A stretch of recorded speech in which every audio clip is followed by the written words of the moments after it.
Mahilig ka bang mag-live? Ano nga bang ginagawa mo kapag nagla-live ka? Bibigyan ko po kayo ng mga tips kung paano nga ba tayo magla-live sa tuwing nagla-live ka. Kung gusto mong malaman, panoorin mo to at ito na po yung unang tips na ibibigay ko sa'yo. Siyempre, unahin natin piliin ang filter. Ay, wait lang, hindi pala ako naka-filter. Ito na nga ba yung sinasabi ko sa inyo mga kahanas? Siyempre, unahin po natin, pagandahin ang ating aura.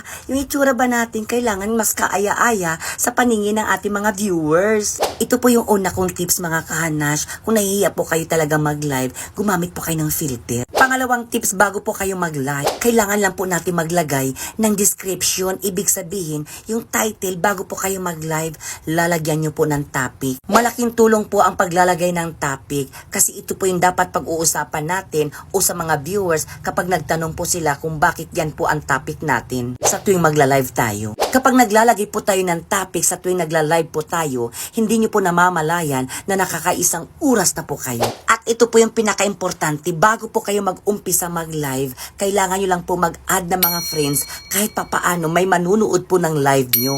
Huwag nyo po kalimutan na i-mention nyo po ako kapag nagla-live po kayo. Kasi bakit? Mahilig po talaga ako manood ng live. At sa ganung paraan, makakatulong din po ako sa inyo. So yun lamang po, share more reels ko. Don't forget to follow, Inay. Thank you.